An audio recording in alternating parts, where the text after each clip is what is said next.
நாமக்கல் மாவட்டம் ராசிபுரம் அருகே தனியார் பொறியியல் கல்லூரியில் ராகிங் தகராறில் 2ஆம் ஆண்டு மாணவர் ஒருவர் கொல்லப்பட்ட விவகாரத்தில் தீவிர விசாரணை நடைபெற்று வருகிறது. கொலைக்கு வேறு ஏதேனும் நோக்கம் உள்ளதா என்ற கோணத்தில் விசாரணை நடத்தப்படுகிறது. சம்பவத்தில் படுகாயமடைந்த மாணவருக்கு தீவிர சிகிச்சை அளிக்கப்பட்டு வருவதாக கூறுகிறார் சன் செய்தியாளர் குணசேகரன்.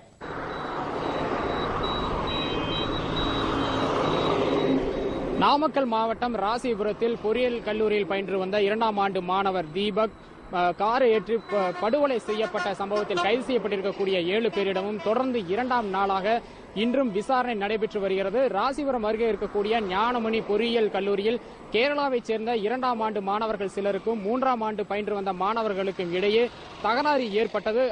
முன்விரோதமும் இருந்து வந்தது. மேலும் ராக்கிங் 3ஆம் ஆண்டு மாணவர்கள் 2ஆம் ஆண்டு ஜூனியர் மாணவர்களை ராக்கிங் செய்ததாகவும் குற்றச்சாட்டு எழுந்தது. இதனைத் தொடர்ந்து நேற்று முன்தினம் அவர்கள் இருசக்கர வாகனத்தில் ஜூனியர் மாணவர்கள் சென்ற போது பின்தொடர்ந்து வந்த 7 பேர் கொண்ட சீனியர் மாணவர்கள் கொண்ட கும்பல் அவர்கள் மீது காரை ஏற்றியும் இரும்பு கம்பியால் தாக்கினர். இதில் ஒரு மாணவர் உயிரிழந்தார், மற்றொரு மாணவர் படுகாயமடைந்தார். இது தொடர்பாக சீனியர் மாணவர்கள் 7 பேரையும் போலீசார் கைது செய்திருக்கின்றனர். அவர்களிடம் தொடர்ந்து தீவிரமாக விசாரணை நடைபெற்று வருகிறது. இந்த விசாரணையில் பல தகவல்கள் வெளியாகி இருக்கின்றன.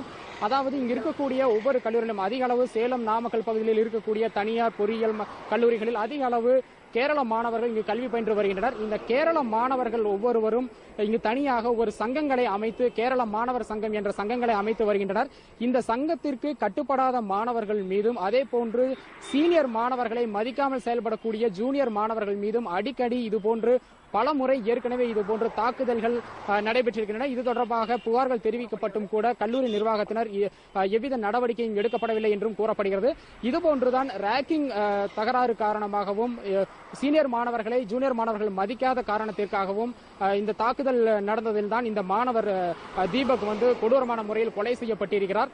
தற்பொழுது கைது செய்யப்பட்டிருக்கக்கூடிய கேரள மாநிலம் கண்ணூர் மாநிலத்தைச் சேர்ந்த அஸ்வந்த், மிதுன் தாமஸ், சரத், டேனிஸ் ஜான், லிஜோ ஜோசப், சேதுன் ஜான்ஸ் உள்ளிட்ட 7 பேரிடமும் விசாரணை தொடர்ந்து நடைபெற்று வருகிறது. அவர்கள் மீது 4 பிரிவுகளின் கீழ் போலீசார் வழக்கு பதிவு செய்திருக்கின்றனர். விசாரணை முடிவில் இன்று பிற்பகலுக்கு பிறகு அவர்கள் நீதிமன்றத்தில் ஆஜர்படுத்தப்படுவார்கள் என்று எதிர்பார்க்கப்படுகிறது.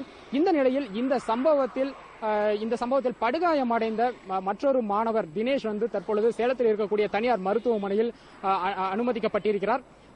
அங்கு அவருக்கு தீவிரமாக சிகிச்சை அளிக்கப்பட்டு வருகிறது. நேற்று தீவிர சிகிச்சை பிரிவில் அனுமதிக்கப்பட்டிருந்த அந்த மாணவர் தற்பொழுது பொது வார்டுக்கு மாற்றப்பட்டிருக்கிறார். தொடர்ந்து மருத்துவர்களுடைய தீவிர கண்காணிப்பில் அவர் இருந்து வருகிறார். இந்த சம்பவத்தில் ராக்கிங் மற்றும் முன்விரோதம் மட்டும்தான் காரணமாக இருந்திருக்குமா அல்லது வேறு ஏதேனும் காரணம் இருக்கிறதா என்ற கோணத்திலும் போலீசார் தொடர்ந்து விசாரணை நடத்தி வருகின்றனர். கல்லூரி நிர்வாகிகள், பேராசிரியர்கள் மற்றும் சக மாணவர்களிடமும் போலீசாரினுடைய விசாரணை தொடர்ந்து நடைபெற்று வருகிறது. இந்த விசாரணைக்கு பிறகு மேலும் பல தகவல்கள் வெளியாகும் என்று எதிர்பார்க்கப்படுகிறது.